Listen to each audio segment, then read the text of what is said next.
So record. Perfect. Hopefully, there we go. It's all recording. All right. So basically, remember when we phoned each other and said, right, let's do something like this. It's the idea was to be almost as if we're on the trail having a chat, and Awesome. which is probably a bit easier now because we're not breathing heavily, or at least me in my semi-unfit state. I'm not breathing. You know, you'll be able to understand some of it, excepting for the accent. Yeah. Oh, we never breathe heavy. We don't tell people we breathe heavy. We don't. That never happens. No, not at all. Especially with a low heart rate, right?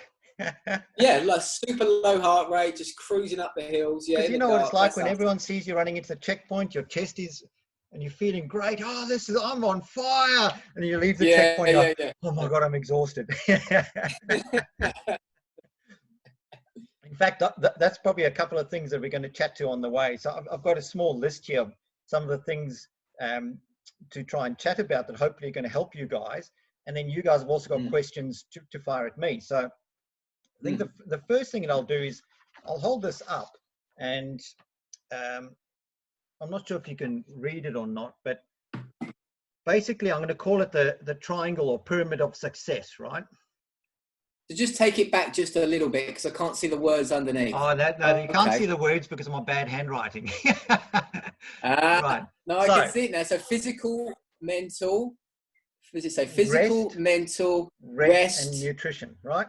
So if we awesome. if we take that triangle of success, and on the top is your goal, whatever it is, you know, for you initially when we first started chatting, it was breaking the GNW 256 plus extra kilometers goal. It was finishing, Gav.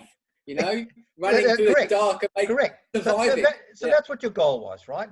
For others, exactly the same thing. In a race, it's finishing. Some, it's getting onto the podium. Whatever that goal is, we all have that triangle.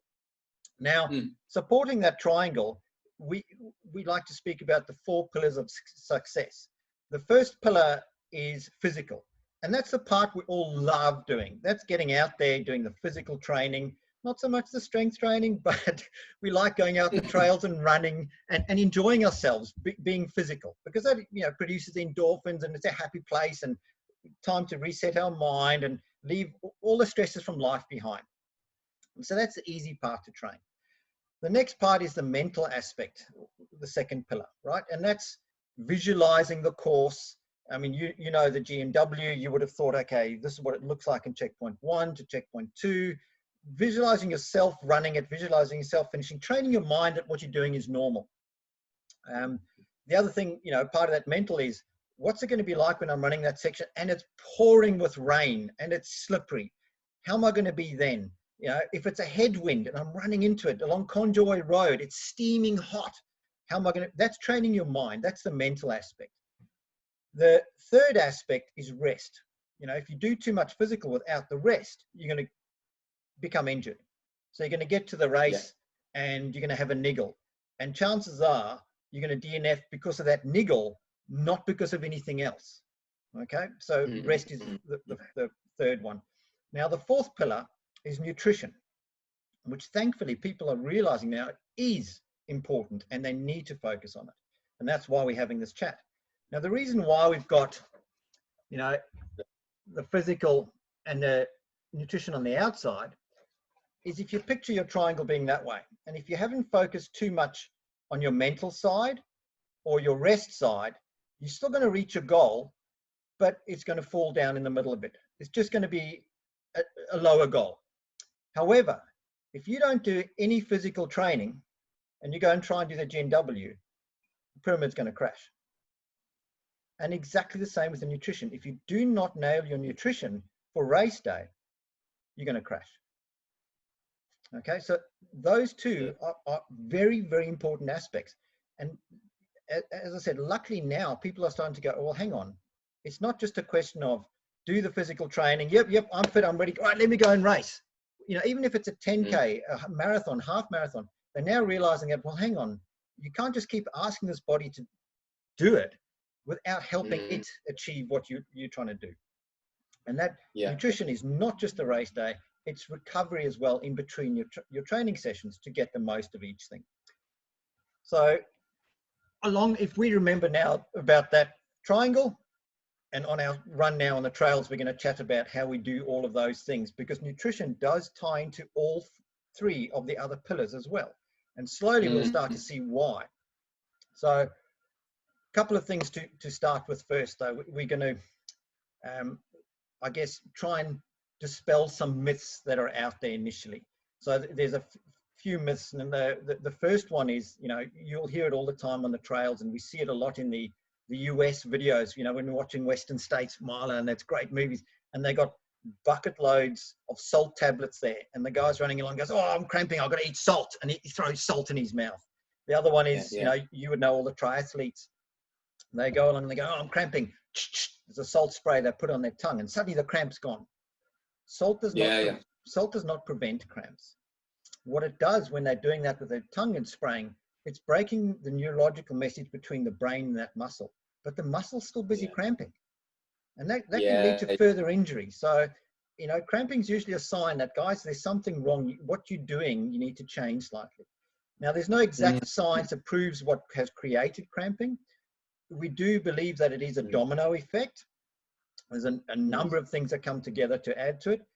The first one, or main one, being the physical training of that muscle or muscle group. It's being overworked. So, for example, if you're going to go and do UTA 2022 and you don't do any stair training, guess what? When you go up further stairs, you're going to cramp. Why? Because those muscles have not been trained to deal with that. So a lot of it comes down to that training and muscle fatigue because it's being overworked. Now, on top of that, it's the imbalance of electrolytes, fluids, and fueling that combine that to create that muscle fatigue or bring it on quicker. Okay, so salt does not prevent cramps. So that's the first thing. So when you hear someone out there and they're running and they're going, I need 3 salt tablets, it's not preventing cramps, guys. So training. It's interesting though, just to interject for a second, Gav, sorry. It's interesting though, just that's a really good point, because I think ultra runners typically have a really strong mind. The mental stuff, they're tough mofos, right? They're tough guys. So we can convince ourselves, not all. oh, I'm fine. Oh, wait, we have to build it up. But, so, I mean, and you can be tough as a runner, but then not so tough outside of running. And you can be, you know, open mindset in one area and closed mindset in another. But it's a really good point. We can convince ourselves, right, I've had that bar or I've had that bit of salt and now I'm fine. Yep. Absolutely. And actually, the chemistry, you know, in reality, you might face the same thing 20 Ks down the trail. You might have the same problem again. Exactly. And we've got to remember, part of that pyramid, that mental aspect, is training ourselves. But what are we actually doing when we're going for those long, slow runs? Yes, we're having lots of fun with our mates, but we're also focusing on our bodies. We're learning to listen to our bodies. And the better we listen to our body, the better we're going to be during our event, whatever the activity is. So cramping is our body saying, oi, guys, what you're doing is incorrect. You'll hear it so often, people going, you know, I was great during training. I never had any cramps. Suddenly on race day, man, I just cramped. Guess what? They've gone out at a high intensity on race day because of the adrenaline and everything else than they have ever trained at. So guess what? Their muscles are going to go, oh, I'm getting to fatigue, bang, cramping. Okay. And can I say as well, and it's just something that I've incorporated into my training, I'm using Tailwind now, not just on the long runs, but every session, because I'm finding there's a cumulative effect. I'm doing quite a high volume each week, and there's a cumulative effect. But they might have had no cramping for weeks during their training, 10 weeks, 12 weeks of no cramping, but they've accumulated all of this deficit they're taking into race day, and then with the higher intensity at the race pace, that's when you can come a cropper. And I guess I'm only saying that because I've been there and done that. Absolutely. T-shirt. Absolutely. And the other reason is, and you know, you having it leading up and because of that building. The other one, the myth that's around is it's going to be hot tomorrow during race day. Hydrate, hydrate, hydrate. What causes people the issues is they hear this, because remember, a lot of us, when we started running, you know, it was we learned by sitting next to Nelly. There was no one in the club that's had a book or proper information. So we used to start running and Bob does well. What does Bob do? Oh, Bob does this. Okay, well, I'm just going to do what Bob does. Just because, just copy Bob. That's right. Just because 300 people copy Bob doesn't mean what he's doing is right. It may work, but your goal is going to be lowered. So what we're trying to do by creating proper information is to say to everyone, you can achieve your true potential. So with that hydrate, what people were doing is just drinking water, and then peeing out their electrolytes. So they're starting race day in a worse position. So our advice to people is have a bottle with you in the week leading up to it of water, or if you want some Himalayan rock salt, or you can mix up some Tailwind if you want, but it's drink to thirst. So you have it there. And if you're sitting at your desk and you think, I'm thinking of water, thinking of moisture, I see a bit of saliva, I see sweat, your body picking up a signal saying drink to thirst, have a sip. The idea is to start your race not underhydrated. Okay? So we're not camels, we don't load up. We just want to make sure we're not starting underhydrated. That's the balance, and that's listening to your body in those leading weeks. It also brings us into the other myth that everyone says is carb load. You know, we're racing tomorrow, I'm going to have a big pasta dinner tonight. and the idea behind that, and it'll become more clear as we chat about fat burning and glycogen. But the idea behind that was to make sure that your glycogen stores were topped up. Now, if you've been training correctly and you start your tapering before your race, you're eating a balanced, healthy diet, your glycogen stores are going to be topped up by the time you race. So there's no need for that. So have your light, normal balance. It's not just that that's the problem. The other problem is you're out on the trail and you've got to find a suitably sized tree to hide behind.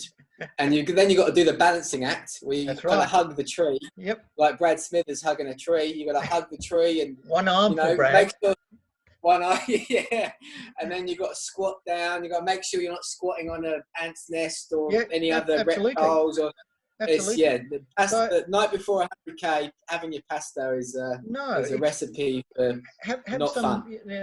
A nice small bit of salmon or something with a bit of spinach, something light that's going to be digested and cleared through your system by the time you start the next day. Because you've lowered your race, your load, so your body's starting to recover better so that you're stronger for the race. So those are the three myths. People don't try in the night before carb load massively, okay? Don't overhydrate. Don't load. Have it there, drink to thirst, and salt tablets on the day. They don't stop the cramping. So if you do have a cramp, the idea is then to make sure that you take on your electrolytes, your fueling, and you hydrate, back your intensity off, stretch out the muscle, maybe rub it a bit, and then lower your intensity again. That will stop the cramping. All right? Yeah. So now we've got those out of the way. We're going to talk about fourth pillar. Yes, fourth pillar. Woo! So the fourth pillar, nutrition. And it's exciting to me, when we started trying to get the message across. I remember it was about 5.5, 6 years ago. We had a talk, and it was Beth Cardelli and I hosted the talk in it was Frontier in Crow's Nest, and there were about 30 people there, and it was the first time really people started talking about race nutrition. And now, and what year was that? It was 2014. Right. Okay. So now, and I met you around. That's then? Right, at the same time. Yeah, exactly. yeah. Somewhere near the shops at Summersby, I believe, in the dark. Yes. One of our adventures. We never forget anything. Hello, remember. I'm Gav. Yeah. Well, nice. Hello, Gav. Every time I go through Summersby at night time, I think, that's where I met Gav, just there. What are you doing here? I've come to run with you. Why? Well, we're going to have fun. Because this is what I do. That's right. Oh. Yeah.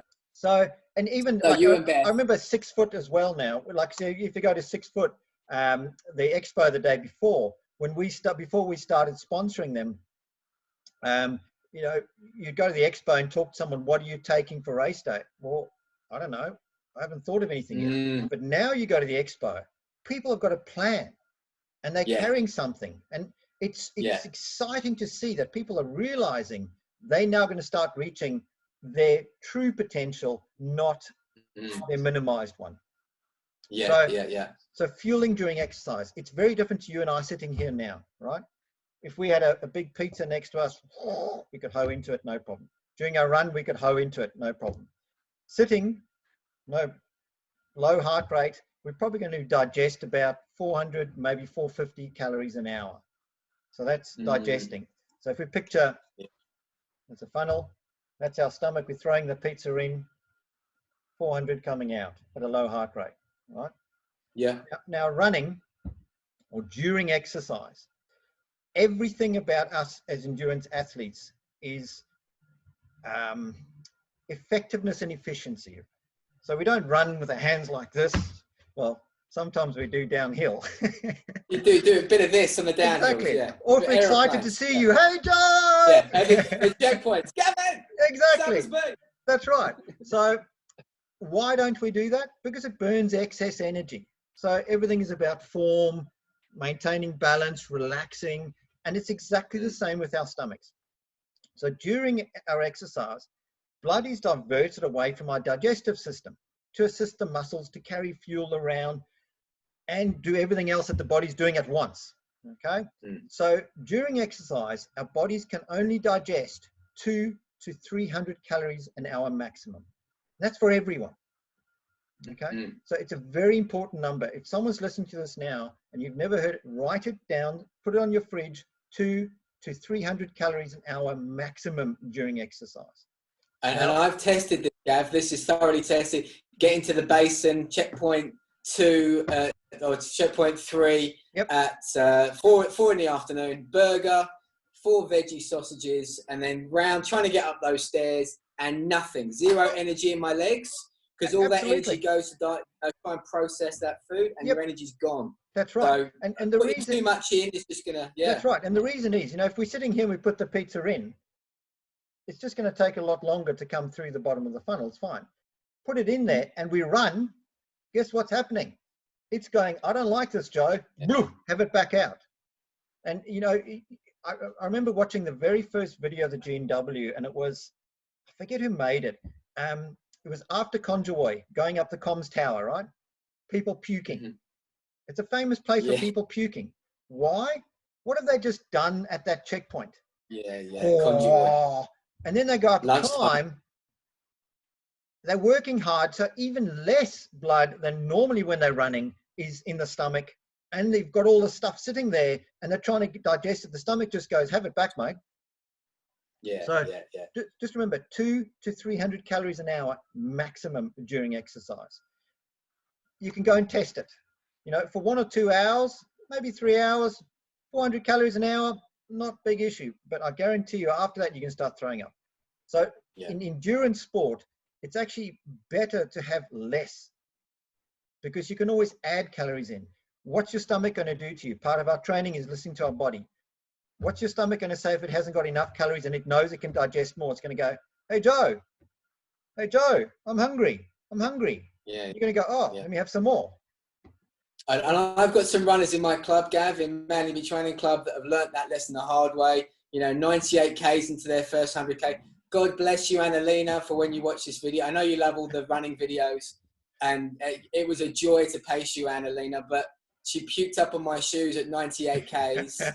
And, she's a vastly more experienced athlete now with 300 or 400 Ks under her belt. She's got her nutrition down, and she's a Tailwind runner, and she's got all sorts of different things she uses to keep herself moving. But, it's a hard lesson to learn. And the other lesson, this is, before I had learned about Tailwind and fueling properly and things, I was doing the North Face 100. It used to go the other way around.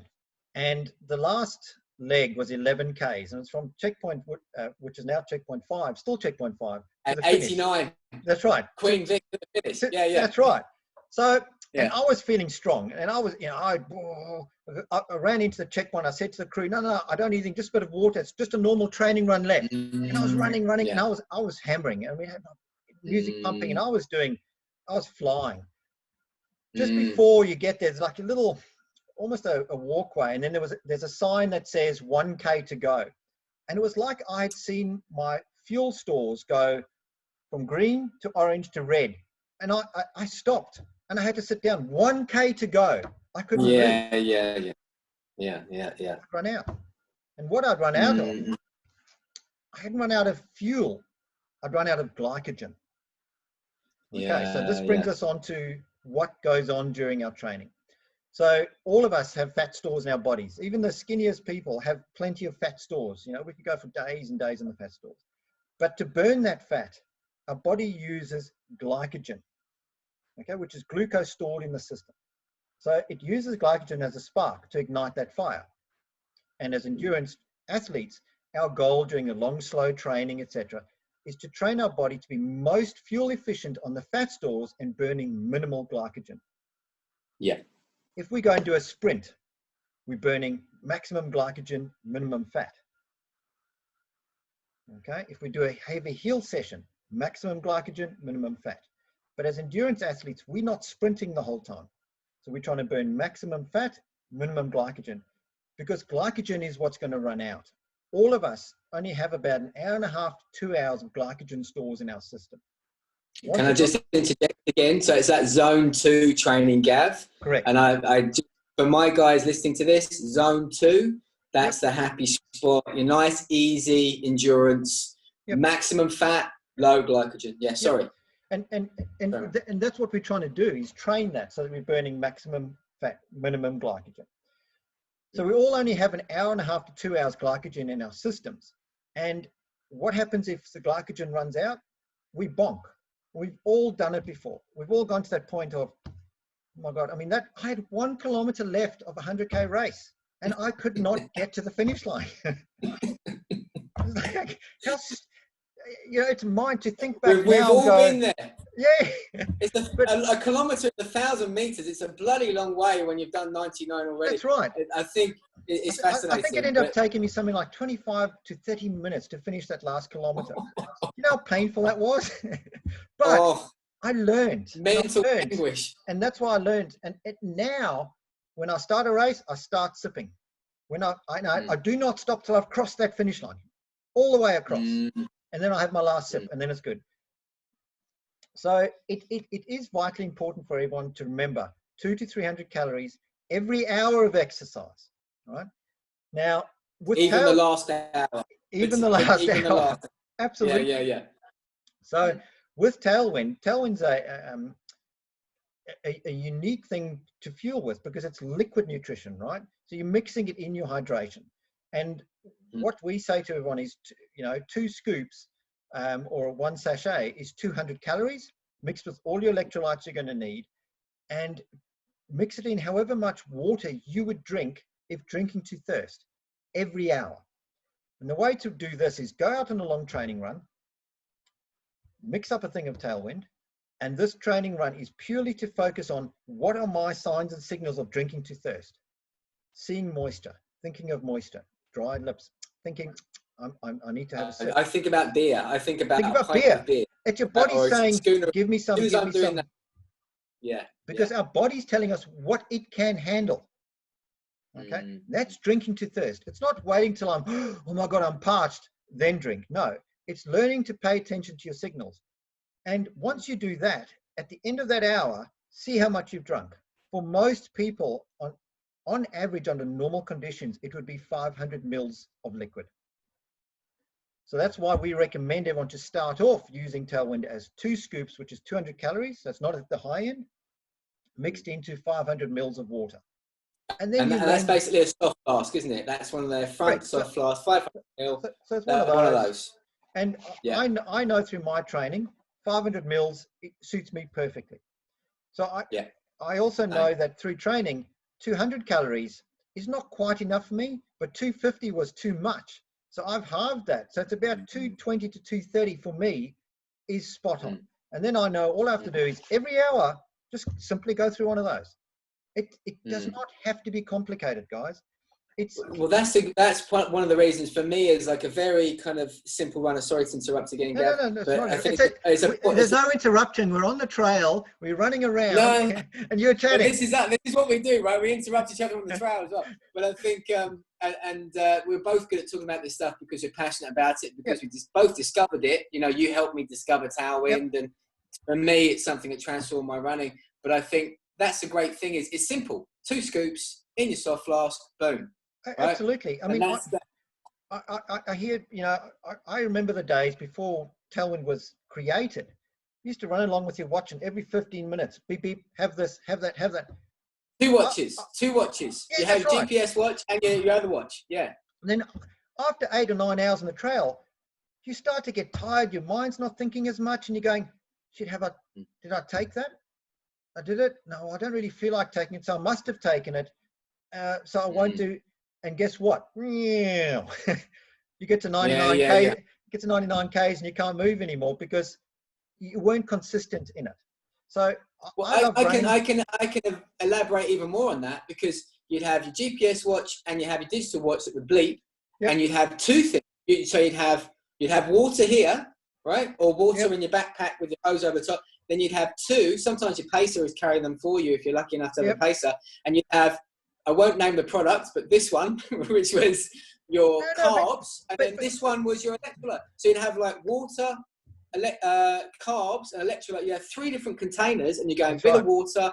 Every 20 minutes or half an hour, this would bleed. You'd have to remember, did I have carbs last, or did I have electrolytes? And which one am I doing? And it defeats the purpose of what we're doing. I like to be on the trails and enjoy it. Look at the scenery, chat to my mates, carry on, having fun. That's the race day.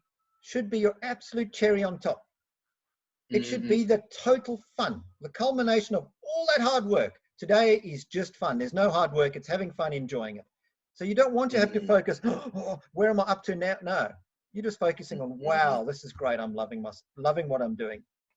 So So the other thing that happens now is, so during exercise, I haven't got any pizza here to show you, but if we put solid foods in, because there's a lot of people that go, well, liquid nutrition, I need to eat, and a lot of people take a while to get their head around it. But I will say, if you nail your nutrition and you're getting your 200 calories every hour and you stay on that, you will not even think of food. You will not, because your stomach will not tell your brain, I can handle more, feed me, because you're nailing it. So it's usually, you know, people that haven't tried it, they go, oh, no, but I need to eat. And that's fine, you know, especially when you're learning. So my advice to you then is, you know, if it's your favorite Auntie Jones fruitcake that gets you through things, not a problem at all. Work out in that slice, okay, that's roughly 100 calories or 200 calories. So therefore that hour, I'm just going to drink water, because I don't want to go over the amount of calories. Or if you want to choose something, grab a banana. An average size banana is about 90 calories. So if you're taking 200 calories through Tailwind and you have a banana, well, you haven't gone over. So you haven't created stress inside your stomach. And remembering it's already under an enormous amount of stress. So, which also brings me back to the, you know, we mentioned earlier about learning from Bob, the runner. The first things we were told during endurance, long distance running was, eat on the climbs, because you're going slow. You're walking. One, I'm out of breath, but 2, you might be walking, but your body's still working hugely hard, because you're using the big muscles to climb up. So guess what happens to your digestive system? More blood is diverted away. So even less can get digested. So it doesn't work that way. So if you start doing things like that, well, you get to the top of the climb, you think you've digested, but it hasn't. It's still sitting in here. So suddenly you're going, why am I feeling low of energy now? It must have been that climb. No, it's because you didn't fuel adequately before, during, and after that climb. So which is why Tailwind's so successful is, so if you put a pizza in here, what the stomach has to do first before it goes into the lower intestines is break it down to small enough molecules to be absorbed. So, and it's got to have liquid to create that soup of those molecules to go through. So it's asking the body to do a fair amount of work. So if something like Tailwind's already in that liquid form, already in the simple molecule form, it goes straight through, comes down to the bottom and gets absorbed. It's like a smoothie. It's like a smoothie. So when I have my protein, have my protein shake, and I know that protein is going where it's needed. because it's all mushed up with the NutriBullet and it's good to go. And, you know, Tailwind is doing the same thing. It doesn't sit there. Yeah. So the other thing that happens now, a lot of people use gels, and gels do work, but if you use them correctly. So, you know, my hope through all of these things are to educate people enough that they can make their own choices and work out what works for them. I know Tailwind works, and I know it's simple, but a lot of other people want to try other things, and that's great. So what they need to understand is that with for example, they take a gel. With every gel, it takes 280 to 330 mils of water to be physically digested. So if you don't take that, guess what? It's going to sit in the stomach. It's going to do. And you get dehydrated. Correct. And you cramp. Why? Yeah. Why? Because the stomach, our bodies are smart, people. It's going to go, I need liquid to digest this gel. Where can I get liquid from? Bloodstream. Hello, let me take from a bloodstream. What happens if you take moisture from your bloodstream? The muscles start to get fatigued faster. And we learned earlier, what happens to muscle fatigue? Cramping. So that's what creates issues. So once we start to learn how the system works. And the interesting thing is, and what's interesting to me, sorry, just an observation is some people with their nutrition, Gav, you know, the opposite end of making it simple, they're actually making it harder to do the race. Correct. So they're going into the race, or they go, or even just their training runs, going into the run with loads of fitness, and actually their nutrition is detrimental to their performance. Absolutely. But Absolutely. you know, the experimentation that you're talking about Bob again, Bob the ultra runner in 2013 or 2012, back in the day, the good old days, Gav.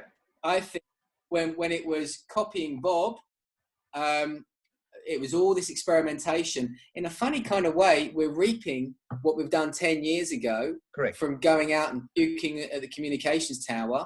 And now these runners that are going into the UTA 22 or going into these events can go, Gav, what do I do? And you can go, right, boom, boom, boom, you're good to go. And it's simple. You know? I mean, I remember, so the first time I ran the GNW 100K, I came across Buzz.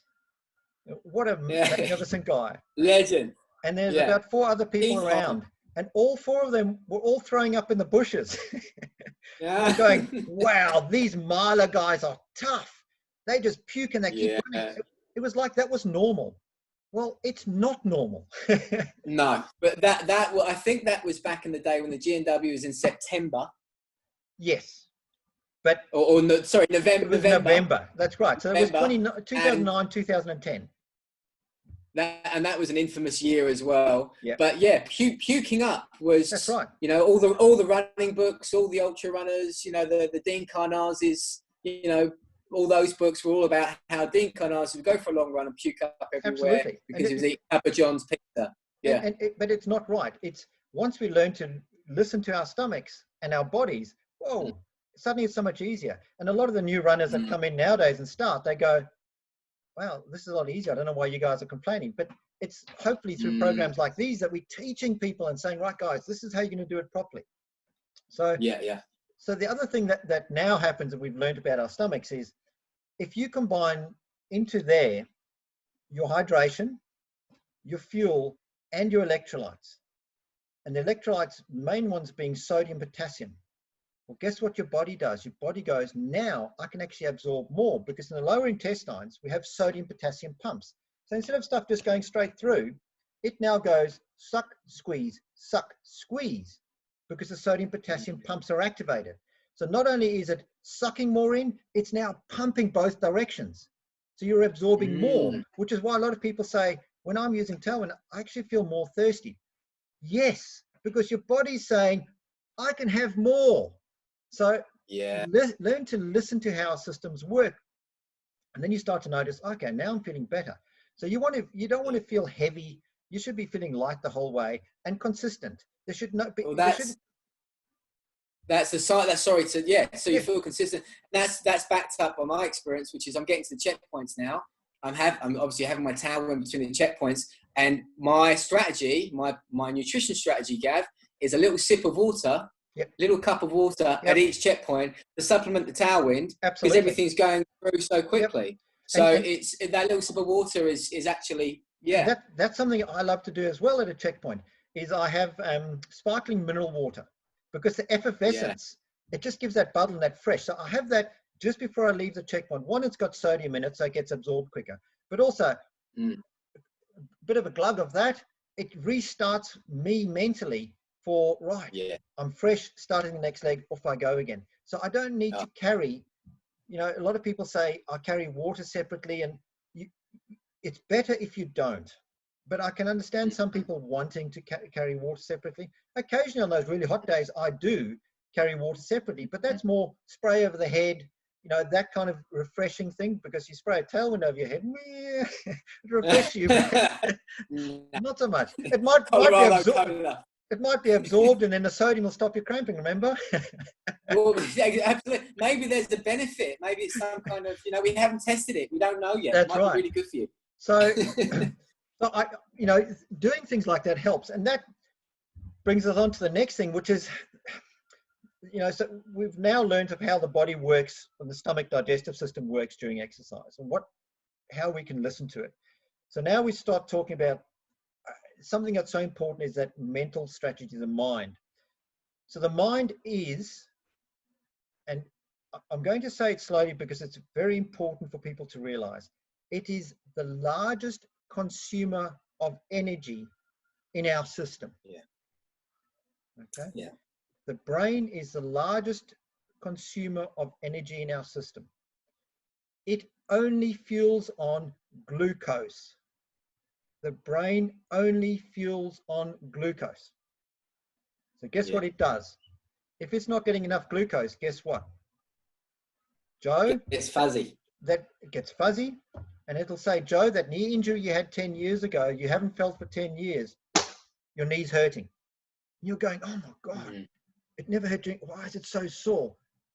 It's not your knee hurting. It's the brain. Phantom injuries. It's the brain, which is the most selfish muscle in the body, purely protecting itself because it's not getting glucose. It knows you're going at a high intensity, you're burning more of your glycogen than fat. You're not replacing that glycogen. It needs glucose. It's going to go, slow down. I'm going to stop you. I remember this so vividly, and I thank the doctor every year at checkpoint 2, Conjoy. Coming down the hill towards... the witch doctor. Yeah. I forget his name. He's the only medic there. The Essex guy. Billy. Yes. Yeah. Yeah. Billy from Essex. Yes. So... yeah, he's a legend. So coming down into Conjoy, my knee was like, oh my God.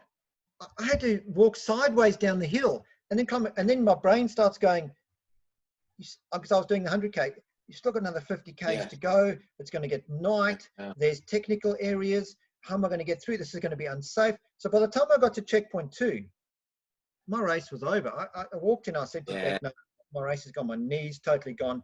And she sat me down. She said, look, just have something to eat, This is all before Tailwind days too. So I have something to eat. And I think at that day, I had a avocado hummus wrap. Oh, excellent! Yeah, that everyone really perfect for you. Yeah. Well, is that your sponsor? You're sponsored by that's hummus. Right.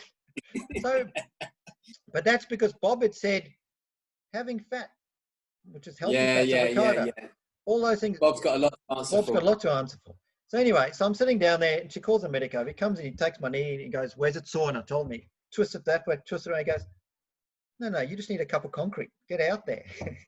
I left the checkpoint with no knee pain. Nothing. Yeah.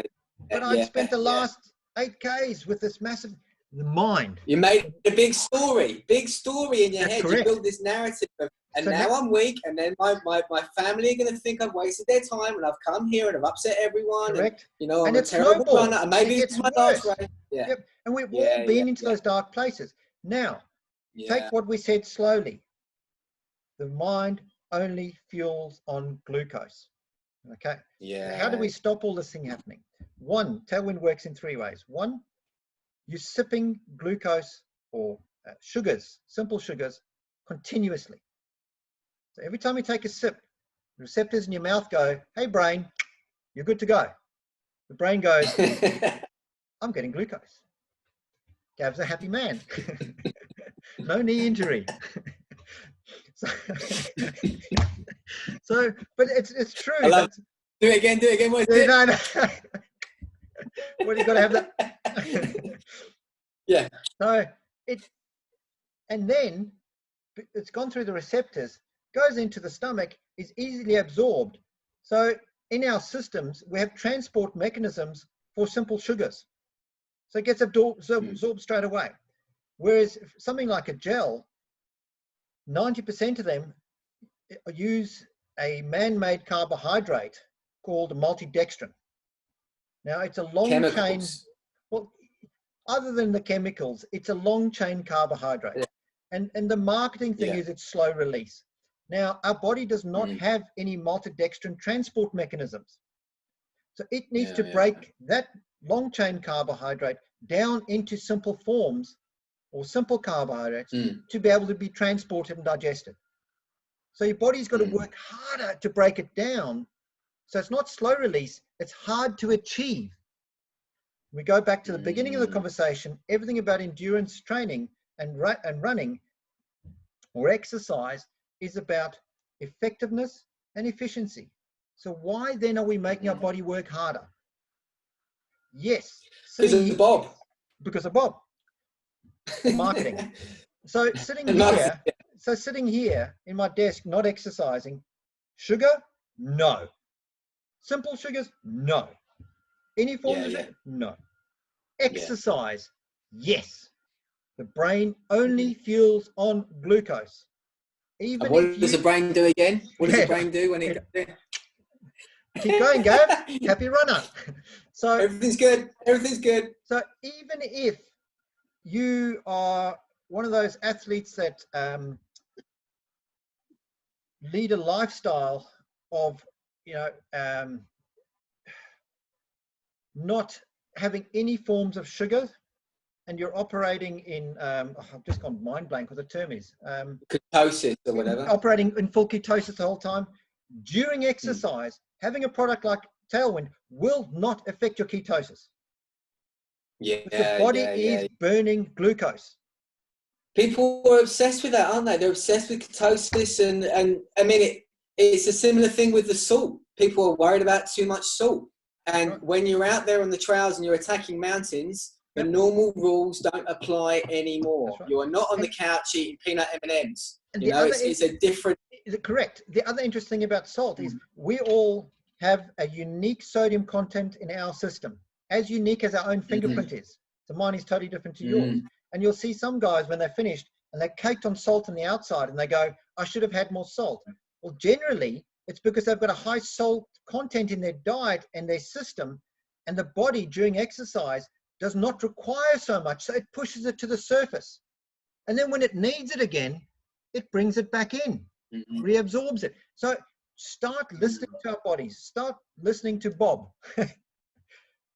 Yeah. And I think this is the interesting thing is for a lot of athletes, particularly the ones that I run with and train with and coach, is they don't see themselves as athletes. So they wouldn't necessarily listen to themselves because they're, I'm just a plodder, I'm just an impatient hiker, I'm not necessarily a trail runner or track runner, I'm just having fun. And you have it all the time. And Bob's done 1,000 100-milers. He must know what's happening. Just because he's done it doesn't mean he's done it correctly. I mean, you watch the famous movie, The Western States 100, and with Gordon Ainsley, and it's all about the creation. I mean, he used to run them just on water, and he got it done. Yes. Did he do it to the top of his triangle that he wanted? No. Because he didn't give himself the best possible opportunity to do that. So one observation I'll make with that triangle is brilliant because I think it's a really good way to picture it. I would say up here with goal and performance is also enjoyment. Absolutely. Enjoying it. Absolutely. And that's why, like having that narrative, I'm winning, I'm feeling good, I'm enjoying the process, I'm an athlete. Correct. The base of the triangle is all of that hard work, the training, which is why we say the cherry on top, race day, or, if you're training to go and do the overland hike, you've still got a triangle and your goal is still to hike that trail. You want the actual hike to be totally enjoyment. How do you do that? During that base time with your training, wearing the pack, is it going to chafe? Is it not going to chafe? Do I need to use poles? Which shoes work for me? So that come the hike day, it's fun and you're taking pictures and you're smiling and going, this is beautiful. It's pouring rain. It doesn't matter. You visualized yourself there in the pour. It doesn't matter because now you're just having fun. Yeah, yeah. So that's how. Well, I was running in the rain yesterday. Yeah, and exactly as you were saying, I was running in the rain yesterday, and I had to do a 200 meter 5K pace and 200 meter recovery, 10K of that with 3K warm up and 3K corners, 16 Ks of 200 meter sprints, right? So it's like a Emil Zatopek session. Yep. So God bless my coach, Martin Fryer. He's trying to break me, but it's not going to happen. Incredible. He's incredible. Oh, well, he is a warrior sage, that guy. He is a legend. But I'm learning so much from him. And one of the things I did, I'm running in the rain on this track on my own. And I know Brendan Davies has trained on that track. So I'm like pretending I'm Brendan Davies and, you know, visualizing myself being this athlete. And I've got my Colorado Cola. And the first couple of loops, the first, 3 or 4 200 meter efforts with 200 recovery, I'm not enjoying the process. And then it's the caffeine of the Colorado Cola kicks in, and I can taste the sort of 1980s cola flavor. Like, it's funny how what we're talking about with the race and the enjoying the race is equally important in the training. I'm a convert to using good nutrition, not just on race day, not just for the long runs, not just for the weekend, but why not enjoy your training? Why not enjoy those runs in the rain? Why not enjoy those track sessions where you're out there for an hour and a half, Absolutely. And a little bit of, as you say, those happy chemicals going into your brain means you can write that lovely story in your head of you winning, And you bring up an important thing there. So that Colorado Cola is the caffeine one. Caffeine as endurance athletes. So the reason why Tailwind has caffeine products is not just for that boost, that kick of that cup of coffee in the morning type thing. So in each stick pack or 2 scoops is 70 milligrams of caffeine. And it's the same amount as a cup of coffee. Now, why do we have caffeine in our product? Because it assists and encourages the mobilization of fatty acids in the bloodstream. So what that's doing is promoting the fat burning. As endurance athletes, what do we want? Major fat burning. That is the true benefit to endurance athletes of caffeine, is it promotes fat burning. So we start to use that in our strategies then, where, I like to encourage people for the first hour, or, if you're a morning coffee person, have a cup of coffee before the race. Have a caffeine mixed in your Tailwind to start with, so that your body's kick-started in that fat burning mode. The other thing to remember is, when you're starting your race and you're standing on that start line, you see everyone jumping around, excited. What are they doing? They're burning glycogen. What don't we want to do is burn glycogen. I think there's footage still somewhere. One of the best race starts I've ever seen was Matt Cooper. Do you remember Matt? He used to be a Salomon athlete. He's an incredible guy. He's got a great blog. Name. Yeah. Just Google Matt Cooper or Coops. Incredible guy. You watch the start of the 50 UTI. I think it was the first year UTI. He won it. And you see everyone on the start line. They're jumping around. 3 minutes to the start, there comes Matt Cooper, walks in, and he stands the start line, and he's looking up, and he's dead still. He is so in zone. Yeah. He's not nervous because he's done all the training. He's now looking forward to being one with himself and running. And that's how you want to be. So, there's so many aspects. That's fascinating. So it comes down, we're talking earlier about glucose in the mind. And on top of that, we say that our minds are so strong because it'll stop you. So how else can we do that? When I leave a checkpoint, I never know which Tailwind I've got, which flavors. I know when I've got caffeine because I use that as a strategy. So on average, for most people, caffeine has a half-life of 4 hours in our system, bloodstream. So what that means is that if I have a cup of coffee now, for the next 4 hours, 35 milligrams of caffeine or thereabouts will still be in my bloodstream. So that's why you use it as a strategy. But why don't I know what flavors I'm getting? Because for the next 10 to 15 minutes, I'm going, ooh, what flavor have I got now? What have I got? Your mind is distracted. Different games. Start playing different games. Use the caffeine as a reward.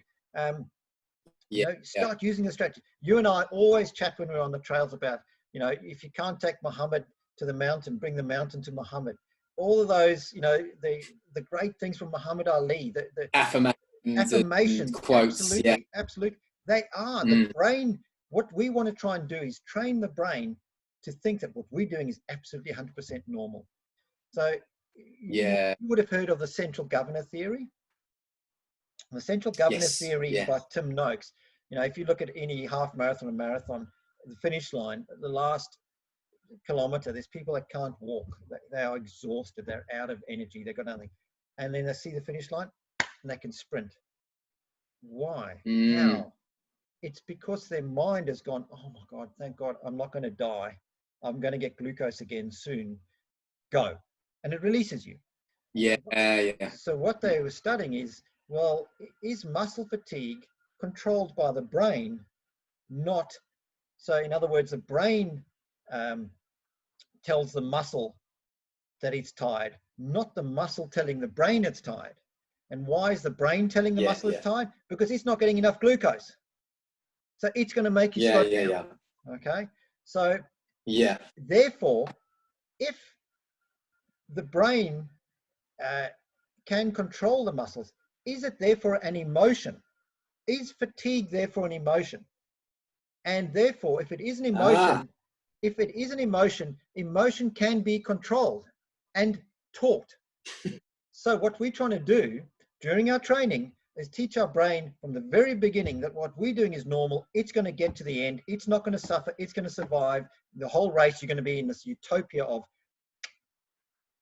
That's what you're trying to teach the brain. So we need that image on some of your marketing. So that needs to be on my next Colorado Cola bag. I need a picture of you like this. But I do, just to reiterate what you're saying, and just to sort of ram that point home, like the arse will go where the brain tells it. And I've experienced that so many times. Where your muscles are going, dear brain, I am your ITB, Joe, and I'm saying that you can't make it through the next 40 Ks. And my brain goes, no, shut up, ITB. This is what we're doing. Here's some more caffeine. STFU, and let's keep going. And it's amazing.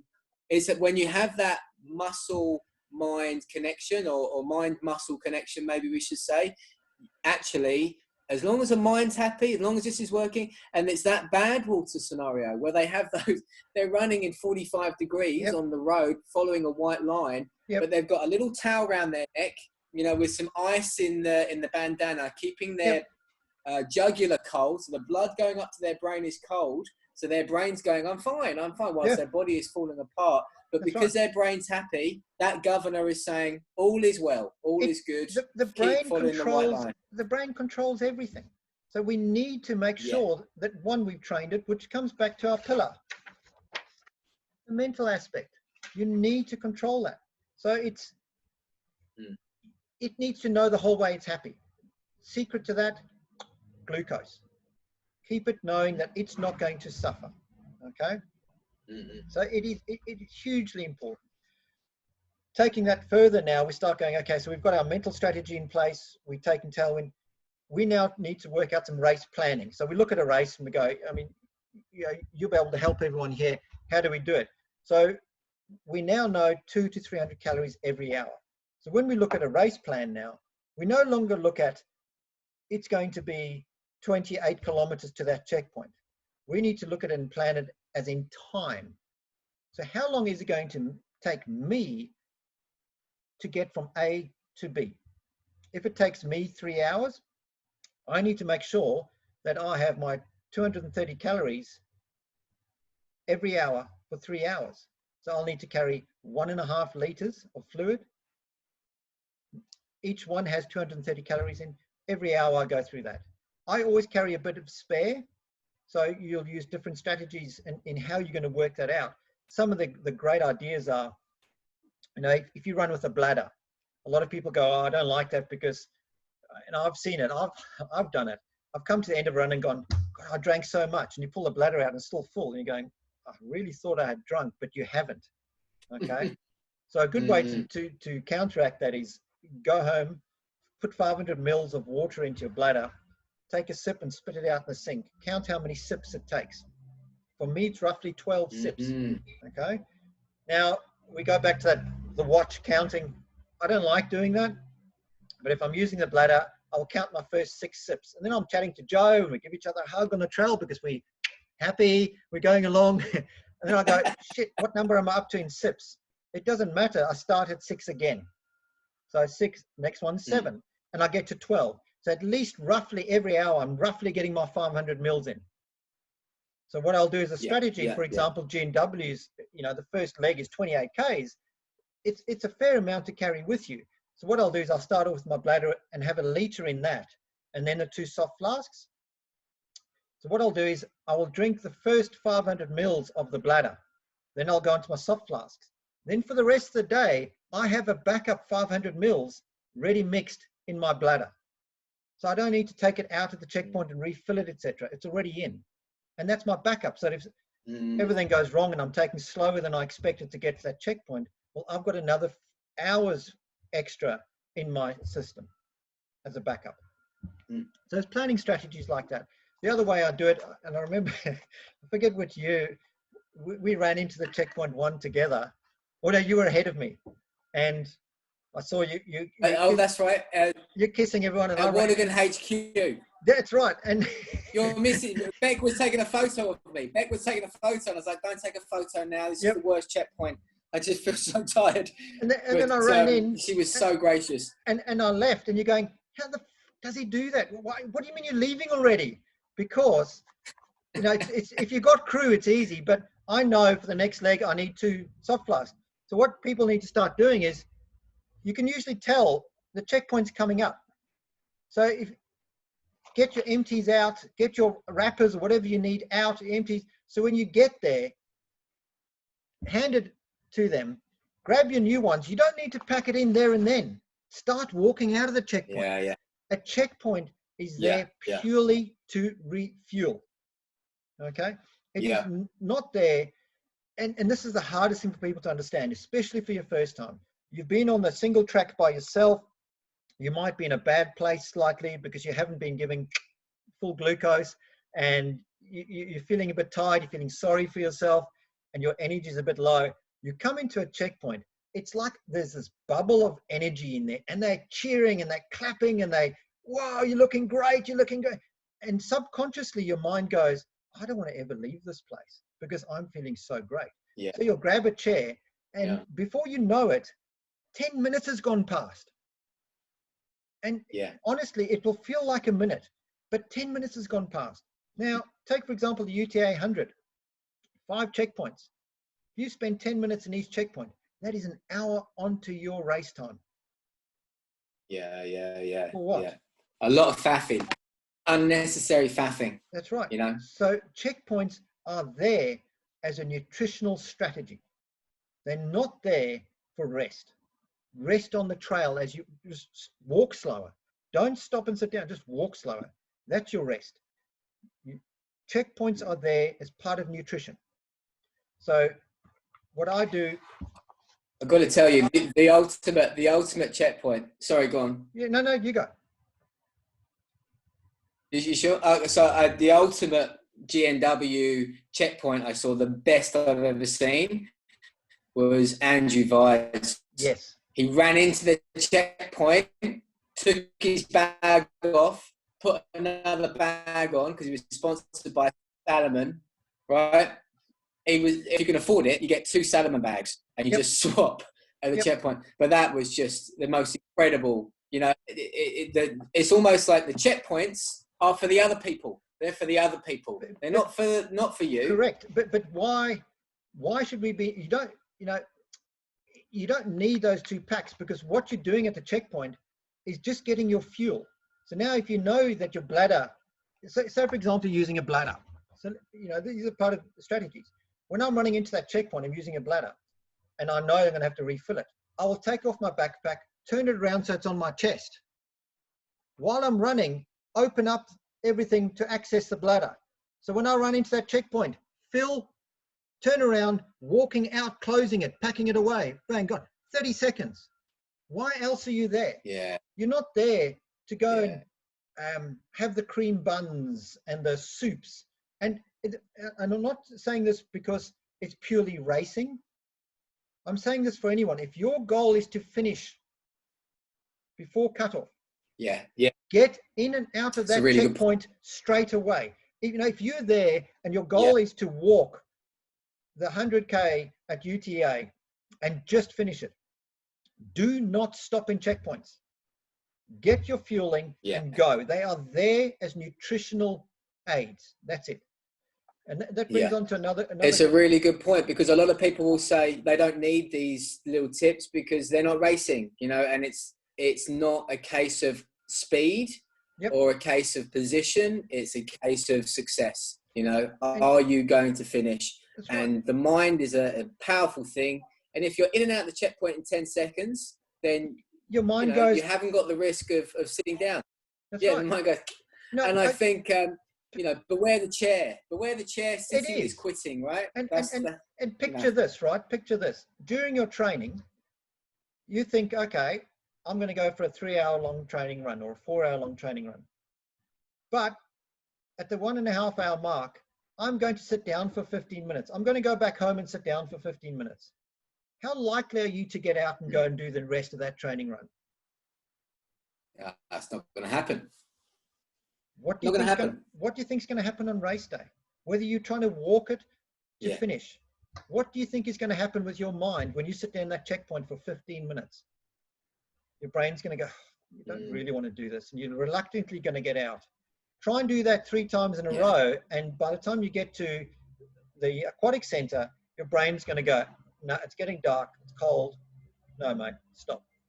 So get in and out of those checkpoints purely for nutrition. Okay, so there's different strategies. Take your backpack off, turn it around, get everything ready. Have your crew stand on the left-hand side in the middle so that when you get into that checkpoint, that's where they are. You're not getting in there and you're like a possum caught in the headlights. Energy, wow, people cheering. But the other thing that does is if you can't find them, suddenly you get angry because it's their fault that you can't see them. And the more anger you get, guess what? The brain goes, ooh, if I keep him angry, I'm going to get him to stop or her to stop. So you've got to use all these strategies so that on race day, you're going in and you go, hey, Bob, good to see you eating your pizza, mate. I'm in and out. You keep eating your pizza, Bob. There's my crew. I know I pre-arranged where they're going to be. That's here's my empties. Thanks, guys. I really appreciate your help. I'm loving what I'm doing. I'm having a great day. Grab what you need and go. Pack it as you're going. So plan those strategies. The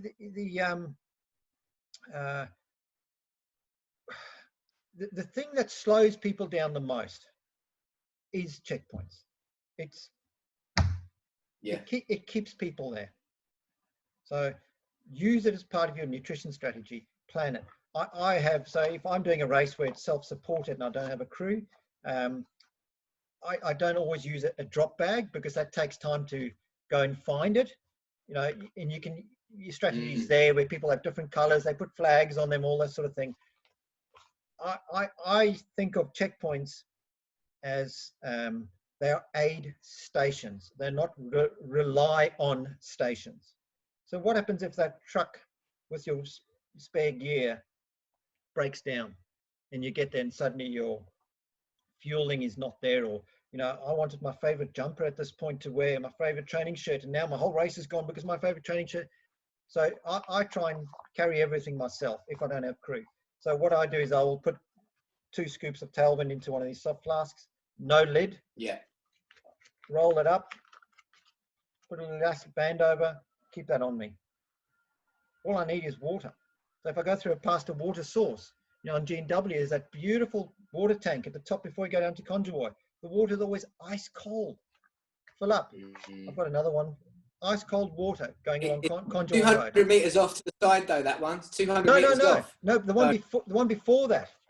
When you're going up on the right. climb, when you go up the climb, so just before the very top, before you start leading that, you know how when you go down to Conjoy Before Road. Conjoy Road.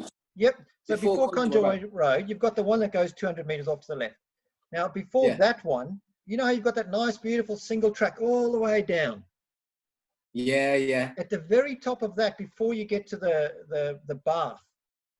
Oh, there's a picnic area thing. So a lot of guys in GNW, they miss that the track, single track goes up there and then comes back. They walk along the road, but the actual track goes up to, and it goes past a water tank, and it's in the shade. It's on the high point. It's ice cold.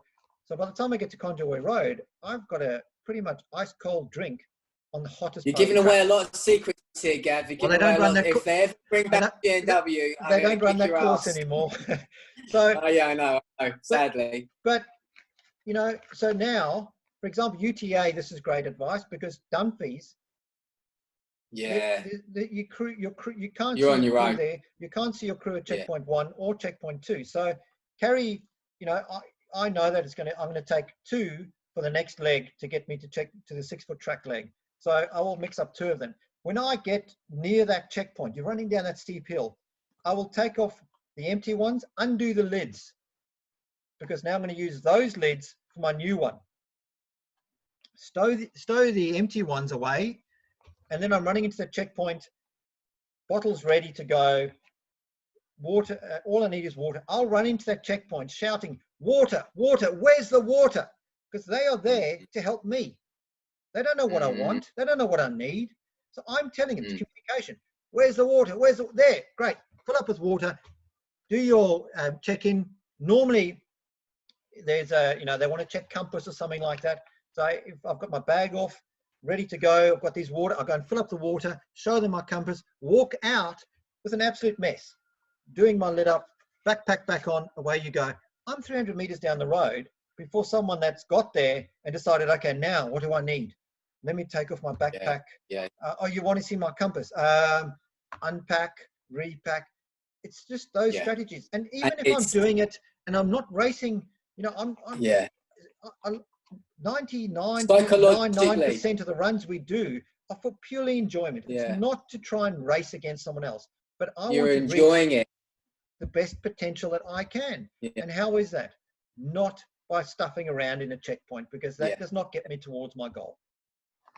So, which is why when we said in the beginning that physical and nutrition, they play a role across the entire pyramid.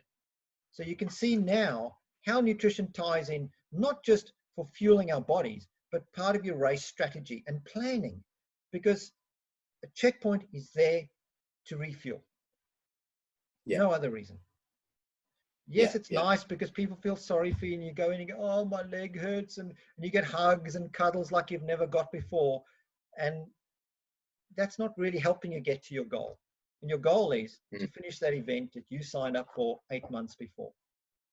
So, can I just raise something that I thought of before our call today? Just because we haven't had many questions through as of yet on this video, but I'm sure we'll get some afterwards as well that we can probably absolutely. But despite your wonderful Safa accent that makes us all think of comrades, this is an Australian company. Tailwind Australia is obviously Australian, family owned, and I just found a really good quote about Australians today that I just thought was brilliant, and it was from Erwin Rommel, so it must be World War II, and it was, if I had to take hell, I would use the Australians to take it and the New Zealanders to hold it. And I just thought that was like awesome. That is such a kind of great referral for Australian companies and Australian family organisations. And I just think, you know, you Gav, I think we've mentioned Keith Hong, we've mentioned, you know, a lot of different people we respect, Martin Fryer.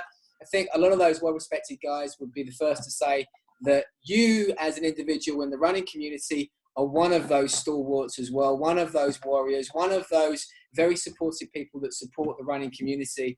And that's another reason, if you had to find more reasons apart from the simplicity and the fact that Tailwind is working for so many people, it's another reason that I'm proud to be a part of the Tailwind team. And, you know, really Australian company, you know, it's true. And I really appreciate that, because you know, my goal is, and I had a Zoom chat with Vlad Chatrov last week. Never heard of him. Never heard of him. And he described a scene at 130K marks that gave me goosebumps, because I have had Tarawera, because I have had that same feeling.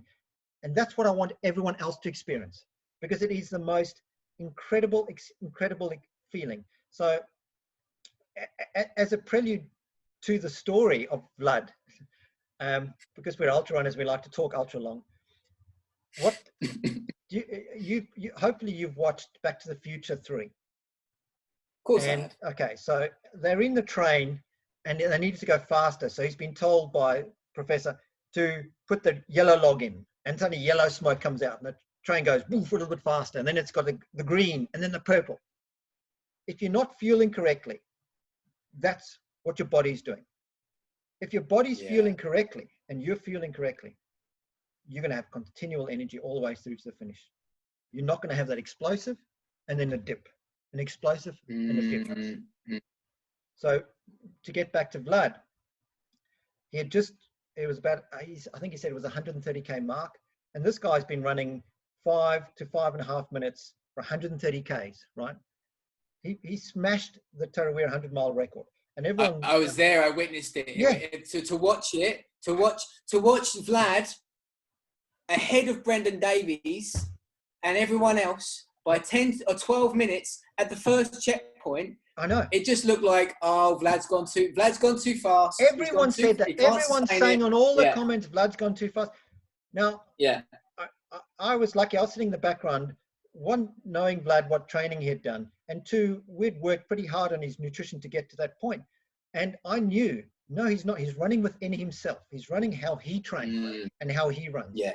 And in the chat, he describes that Roger Hannay from Hoka 11 had just come up to him and did a quick interview, and it was in the middle of this paddock, and Roger peeled off because he couldn't keep up with Vlad because Vlad's hammering. And he said he looked around, he looked down at his legs, and he just went, yeah, because he felt so good, so consistent, so within himself, so right for what he was doing.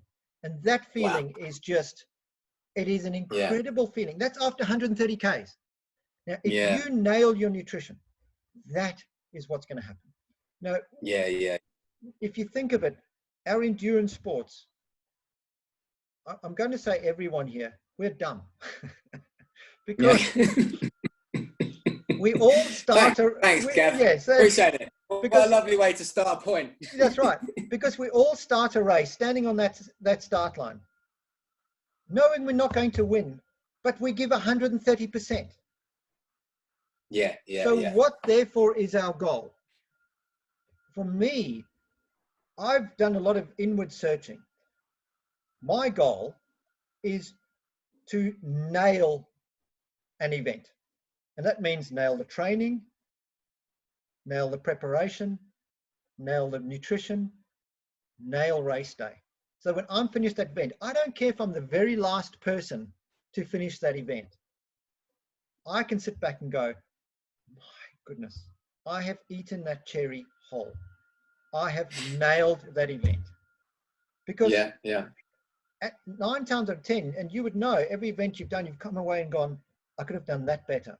I could have done that better if I'd done that better. So to nail an event is what I would say everyone's actual goal is.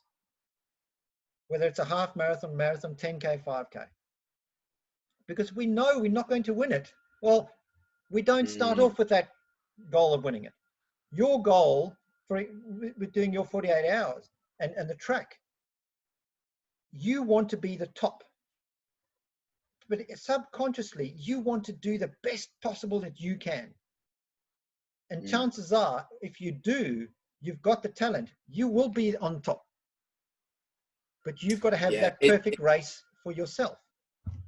Yeah, it's so cool. I this is the conversations we have in the trail, and we're getting deep into the trail now. We're out in the jungle and we're having a good old chat. But we I think we haven't fallen over yet. Knock on wood. No one's fallen over. Touch wood. We say heart rates are nice and low. I think the more I run, and it's a sport that I love, and I get such a kick out of it at all ends of the field, at the back and the middle, at the front. I just think it's such a beautiful experience for all those different people, and for myself, going through my running experiences and my, running over the last 15 years.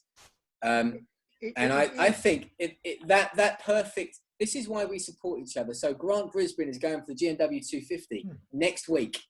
And I've been having a chat to him, and I sent a few details, and, I've got the FKT at the moment, but it's there. If anyone's going to do it, it's Grant Brisbane. He's a fast dude. He's a GNW speedster. He's got tons of those segments in the GNW. And I'm 100% behind him. And I think all of us are, because Absolutely. It's trying to get those stars to align, trying to create that perfect condition to see something beautiful. It's almost like creating a piece of artwork. Absolutely. And that's where seeing other people enjoy their running is something that you and I share. We love that. We get a kick out of that. And that's why, hearing Vlad say that is worth everything. Because I have then, in a small part of my way, assisted him achieve that feeling of yes, because I've felt it and I want others to feel it. That's why I'm out trying to tell people, look, I know Tailwind's great, and I know it makes it simple, and I know it works, but they've got to find out for themselves. A lot of people go, no, but I use this stuff and it's great.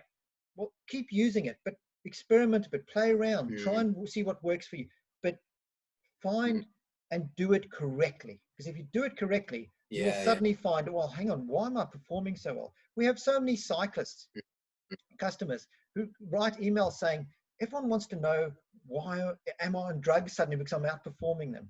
And it's not.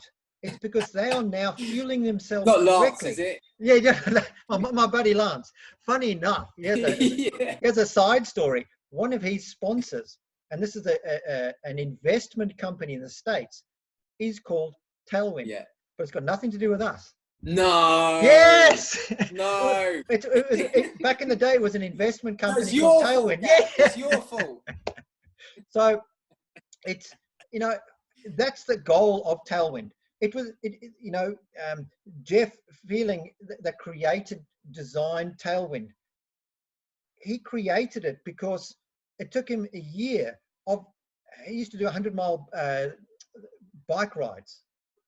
And every time he would throw up, and he went, no, there's got to be something wrong with this. It's not right that we do this. So he stared at Bob in the face and said, Bob, what you're telling me is wrong. I know it's wrong. I need to change that. And he did. And they did the research of how does our stomach actually work? Let's listen to what it actually needs and how it needs it. Let's give it to that. So we have a lot of people as well that come to us and say, oh no, but I'm just walking. I don't need that race stuff. It's not race stuff. It's giving your body what it needs to help you achieve the best you can to that end. Whatever that goal at the top of the pyramid is. So try it. Yeah. It's important. And then on top of that, one thing we haven't spoken about is, after your high intensity training session where you've been burning a lot of glycogen, or your hill session where you're burning a lot of glycogen again, after your long run where you've depleted your stores, we need to recover so that tomorrow when we go and train, we're going to get the most benefit out of it again. And that's where we can really help ourselves during that training, so we're not going down this hill of just exhaustion the whole way. And that's where we come into recovery products. So everyone would have heard of a protein recovery. At the end of it, we need to have protein. And then you would have heard of the golden hour. And got to fuel within 40 minutes to an hour. What people don't understand, though, is how smart a body is and why that is so important. So during endurance exercise, our body produces half the amount of insulin that it normally would, but it's twice as potent. So it's still having the same effects, right? Yeah. Wow. Now, when you finish exercising, the body goes back to producing the normal amount, but all of it is twice as potent. Yeah. Okay. So now suddenly we can make use of this mechanism to kickstart our recovery. So our body, it needs glucose to kickstart that recovery process because the glycogen stores need to be topped up.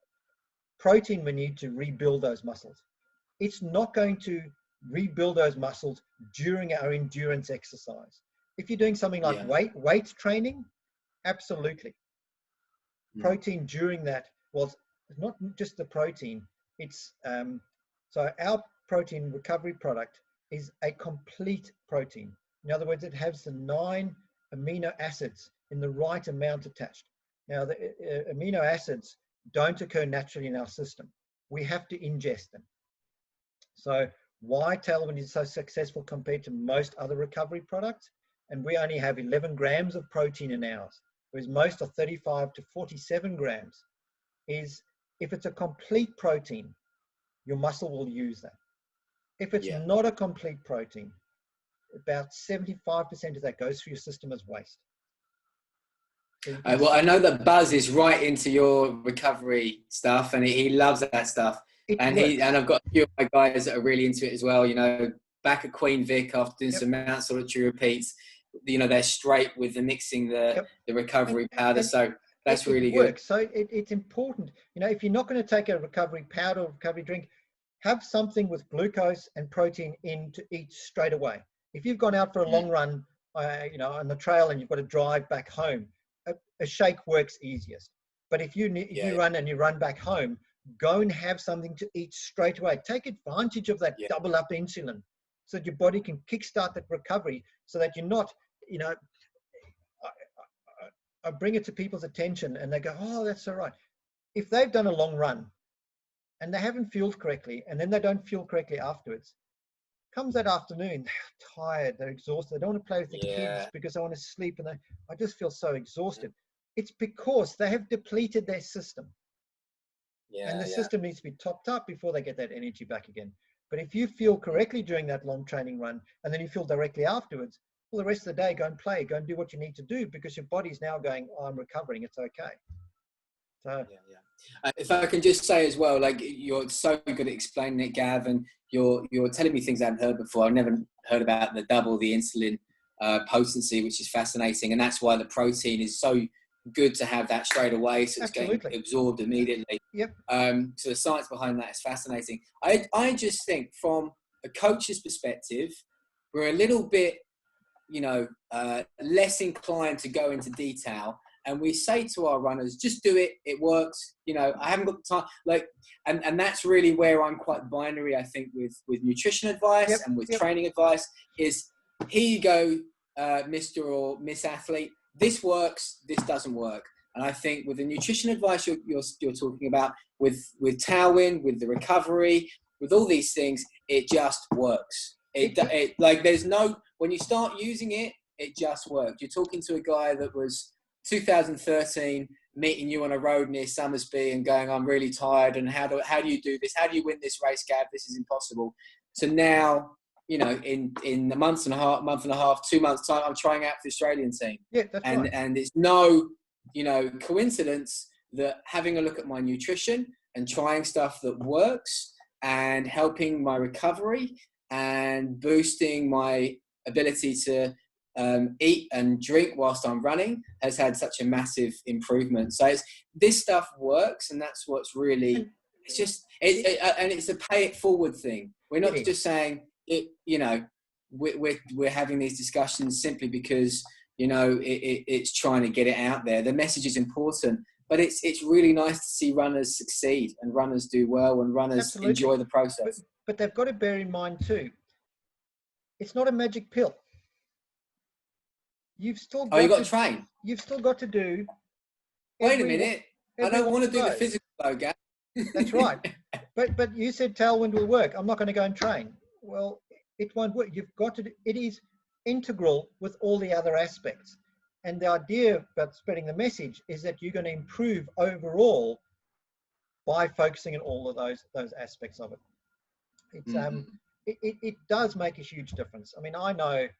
You know, I've been out there before Tailwind and I wasn't feeling correctly. Your mind gets foggy and just you can't think anymore. You really can't. It's not fueling. I see this a lot in training. I see this a lot during a training program where athletes get pretty ratty and moody and fed up, and it's a product of bad nutrition during their training. And it's absolutely. But by that stage, at that point, it's very difficult for me to say as a coach, you know, have you had a chat to Gav? Have you looked at your nutrition? Have you considered this? Watch this video. You know, it's a hard conversation to have because they're foggy already, and they're not open to any suggestions. And that's what we ask you guys. You know, you guys are the leaders. You guys are the coaches. Our goal is to spread information. So let them say, hey, give Gav a call, send him an email. He'll help you make a race plan for your day. Even if you decide, I want to eat those avocado and hummus wraps. I will try and tell you not to, but if you want to, I will try and help you work out a strategy that will make you try not to throw it up too much. But, you know, I want to help people get through their event, and in the most fun possible way. So by helping chat to you, you can then chat to your runners and athletes. And yes, everyone is an athlete. What did I say? I read the other day, it was a t-shirt or something. The difference between a jogger and an athlete is an entry form. And that just, you know, it put it to such a clear terms that if you enter something, you're an athlete. If you set yourself a goal, that's entering a contract with yourself. You're an athlete. Yeah. So I'm not sure how many triathletes you have, but under your coaching system, but this should help them as well, because the biggest mistake that you'll hear triathletes saying, and you'll know from your days, I went great on the swim. The bike, I was nailing it. I was hitting my wattage, everything. I hit the run and it all fell apart. I don't know why. I can guarantee you on the bike, they tried to load up for calories because they hadn't taken any on the swim. So they try to make up, and then they try to load up for the run because they wanted to wear the tight skin triathlete suit and didn't want to carry a pack. So guess what their system does? Now you're running, buddy, on the bike. It's okay to keep throwing in 400, 500, 600 calories and think it's going to be okay. Start running, bang, issues. So people are slowly learning that, you know, to be a triathlete, you don't have to look like a triathlete. You can wear board shorts, run with a pack, because when your body says, I need something, give it to it. It's no good waiting. And this comes down to marathon runners that you'll have too. And thank goodness we're seeing it more and more. People doing a marathon carrying a backpack and they're fueling themselves. Why? One is, if you give your body what it needs, when it needs, you're going to achieve your goal. If you say, I'm going to wait 3 kilometers to the next checkpoint and then have something, you're going backwards slowly. By the time you hit 35 Ks, well, you've gone back far enough that your goal is out the window. And it's not just because you're not feeling in time, it's because you're only getting a small amount because you're trying to run and drink at the same time. It's going everywhere. The other thing is, I remember last year I paced, well, the year before, I paced the M7 marathon, and I always run with a pack, fueling as I go. There were runners that were running on my bus, and so there are 10 checkpoints. Every single checkpoint, they would drop back by about 200 meters. So I just kept going at the consistent pace to run the 3:30 time, so that they knew if they stayed with me, they'd make 3:30. If they got ahead, they'd beat it. If they got lagged behind, they lost it. I didn't slow down or speed up. And what I noticed is that every checkpoint, these guys that weren't carrying me, they would stop. And I'd be 200 meters up the road by the time they finished at that checkpoint. So they had to do a high effort to catch up again.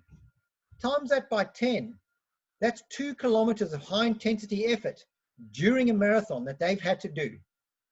No wonder they're going to suffer. So it's, you know, carry your fuel. The same applies to 6-foot track. I don't know how many of your clients do 6-foot track, but you know, everyone goes, there's 17 and a half checkpoints in 6-foot track over 45 Ks. I mean, that's, for a trail run, that's unheard of. But they go, it's heaven. yeah, I don't need to carry anything. It's there. Yes. However, those checkpoints are on average 2 kilometers apart. Now, for some people on those climbs, that could be 25 minutes. So if you don't carry a small something to drink and have fueling with you, 25 minutes you have not fueled, guess what? You're not going to achieve your goal. And luckily now we're seeing more and more people, even if they're carrying a soft flask or carrying something so that they can drink in between checkpoints. The other way that people carry, you know, if you can do something like the Wilson's Prom, which is a great race, very low key, but it's self supported, is if you don't want to carry, you know, you haven't got enough soft flasks, what you can do is a juice popper bottle from Coles. Just, you know, drink the apple juice or orange juice. You can mix 10 scoops of Tailwind to 3 scoops of water in a little bowl, pour that into the juice popper bowl. Then just put, which is 10 scoops is 5 hours at 200 calories. Just with a Sharpie, make 5 equal segments. So every hour, just squeeze 1 segment into your soft flask, fill it up with water, and away you go. It's just carrying concentrate. So, you know, I like to help people with strategies and ways of planning. So please, you know, if they've got any questions, guys, send us an email. We've got so many different strategies. We've had so many customers try different things. We have a lot of customers. So with caffeine, we spoke earlier. We said, you know, each 2 scoops is the equivalent of a cup of coffee. So we say, don't have it for 6 hours continuously and longer, because that's every hour having a cup of coffee. But there's different strategies. Yes, and there's different strategies. You can have 1 scoop of lemon with 1 scoop of green tea. So it's a nice flavor, lemon green tea. It's half the amount of caffeine. So now suddenly you can have it for longer because you're only using half the amount of caffeine. It's 12 hours. So, you know, some people say, you know, I personally, I mix mandarin orange and tropical buzz. It's a great flavor. So you don't have to be a stickler. Try and think of different things that you can try, you know. And one of the things I like to do with the caffeine stuff, you know, I said with the Colorado buzz the other day, and I've had the green tea and the tropical buzz as well, is on the sessions that you don't want to do, you know, when you've got that speed session or you've got that hill session, or you can't get out the door, you know, oh man, I've got this session today and it's tempo fripping Tuesday and I've got to do this interval set around the track. A little bit as you're leaving, just to get you out the door. Anything that gets you out the door, you know, the caffeine is such a great little thing to have. That's what it is. And I've got to mention something else as well, because I know you won't mention it. Yep. But because you're too gracious. But the other great thing about having a family company, an Australian business, even though you're a SAFA, but you're adopted by Australia. You're the same as me, right? We're adopted by Australia. Absolutely. You know, we're over 51% Australian now, is the personal touch that you guys provide. So every time I get some Tailwind, Gav, I've got to say thank you. I don't know if you realise, but a little note like that, a little thing, and then on each of the little bags, you've got a little picture, and, you know, just silly things like that go a really long way. Because I think with some of these organisations that you're dealing with, and we all, you know, deal with, maybe runningwarehouse.com.au, they're pretty good, and we deal with you know, places where we buy our stuff for running. You're not getting that same personal touch. And that's a great thing about, you know. I think that comes down to, you know, Tailwind's philosophy always has been, our goal is to help people achieve their goals. It's not about selling a product. That is the byproduct of the business. Our goal is to, you know, our replies, we could quite easily set up a computer system so it's automatic reply, automatic tracking, and it would save us a huge amount of time and wages and everything. That's not the goal. We love being at events, chatting to people, seeing how they go. I love Monday mornings. I get to the office and there's emails of people going, wow, thank you, I had a great weekend. I never thought that was possible. That to me is just, wow. We are a successful business getting those. That means we're achieving our goal. Yeah. And it's exciting. And that's where I love it. You know, we've seen now people and customers that we've had for a number of years They could hardly run 5Ks. And then their first goal was UTA 2022. And then it was a 50K, and then a 100K. People thought they would never, they're now running 100 kilometers, Joe, 100 kilometers. Yeah, I know. Well, look, I'm training with Martin Fryer at the moment, and I'm living my dream. Yep. I'm doing all this track stuff. I never thought I'd be a track runner. I'm doing some crazy Emil Zatopek sessions, and, you know, Martin's trying to kill me, not successfully yet.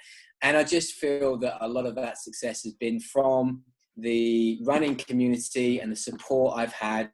And you're a major part in that. I can think of a number of times out on the trails, somewhere between Brisbane and Sydney. You know, there's a big bus that pulls up with a Tailwind logo on the side, and a big smile jumps out of the bus. And I just feel that, the running community, we all support each other. But that's the kind of people that I want to deal with. That's it's a family. It's a family. Yeah. You know, we're out there. Yeah. And I think the beauty about endurance sport is when you've been going for that long in a race, there are no pretenses. You know, they talk about onions losing their layers. It is just you. You can't bullshit anymore. You can't keep up a phony pretense, because it is just you at the core. And that is beautiful. It is just, you get to see real people. I mean, you know, pacing you a few times. Yeah, exactly. Pacing you a few times. Yes, I've lied to you. No, Joe, it's just around the corner. I remember meeting you out on that run, Brisbane to Sydney, and Muhammad Ali had passed away that day. Yes. And you gave me a quote from Muhammad Ali, and it was just like, boom, off in my head. And it was just, I think, you know, that kind of connection that you have with the running community, knowing that you're making a difference, knowing that you're helping people, knowing that it works, you know, it's a credit to you, Gav. And we're going to do some cool stuff. And Stephen and I are going to go and represent Australia. I know. We're going to kick some ass. It's going to be so cool. It's so exciting. Tailwind Absolutely. T-shirts. Absolutely. Yeah. I think, you know, you touch on a very important point there, that the running community is so close-knit. There's very few other sports where the leader of a race will give up that victory to help someone that's fallen over, or someone that's something's gone wrong. They will give their pack to someone. You know, it's, and this is why I want as many people to go and speak to triathletes out there and share the information about fueling, because most triathletes, if they find a new kind of grease that'll make them spin that much faster than their best training mate, they will not tell their training mate, because it means they can beat them. Yeah. So, well, the problem with triathletes, though, is they're all about gear sets and getting 5 grams off their bike. And then they go to the cafe and they have a coffee and like a pistachio swirl. But that's their enjoyment. You know, they haven't got the nutrition yet. But that's their enjoyment. But, you know, it's... I'm generalizing, of course. I know. But the idea is we want to teach people it's okay to share knowledge. Because if everyone has that knowledge, we're not going to have as many Bobs there telling the wrong information, having people not achieve their full potential. We have a lot of clients or customers in the 60 to 70 age group that going, oh my gosh, I wish I had known this stuff when I was younger, because I would have achieved my true potential. And they're doing times now at that age that faster than they were in their 40s. Why? Yeah. I know a few of those breaking 5K PBs in their 60s. It's insane. It's insane. Because we're all learning. So spread the word. Learn. It's not just spreading the use of Tailwind. It's using stuff correctly. Tailwind makes it easier, because Jeff has done all the science. He's done the research. So spread the knowledge on how to use things, and then go and find out what works for you. Awesome, Gav. Awesome. I'm very well hydrated, so I might need to make a trip to the little boys' room in a minute. Awesome chat, loads of information. We're going to share this in the group. What I'll do is I'll put all your details below so people can come and try out, maybe do one of those challenger packs and try it out and see what they think. Absolutely. And you've got your website where they can order that online and get that personalized approach. Rebecca's been very instrumental in helping so many people. So we've now got a starter pack on the website, which is one of every single flavor, including one of every single of the recovery products. So there's, you know, they'll get a full pack so they can try all the different flavors, because at the end of the day, the only difference in the endurance product is the flavors or the addition of caffeine. Yeah. The ingredients are all the same. So that's where the differences come into it. So yeah. Right, Well, this, you know, I think there's more talking, there's more adventures. There's going to be some athletes that really benefit from this information. I think a lot of the stuff you said, especially the science stuff that I never talk about, is absolutely brilliant. I'm looking forward to cortisol stuff is awesome. I love that. I love the fact the adrenaline, and you know, that's why the protein's going in and all that stuff is so important. I'm looking forward to running on the trail and having everyone run past me going. That needs to be one of these packets, right? Yeah. I want to see your face, right? I don't know what Beck would think of that, but I think it'd be fantastic. A big thumbs up. And yeah, look, thank you so much for your time. The running community will really benefit. I'll get this out to obviously Manly Beach Running Club and all my running connections. You know, there's some great stuff happening during this crazy time, with a lot of these video chats happening and information being shared. I've had a great chat to Mark Avery recently, who did some stuff for men's mental health, and we had a lovely Zoom chat, and that was shared far and wide. And he did some wonderful video. He interviewed Buzz and Kirili Deer and some awesome runners, and shared some great information. But yeah, let's get this out there, and hopefully we'll have some athletes and triathletes benefiting from this. Brilliant, and thank you for helping to share that knowledge, mate. Really appreciate it.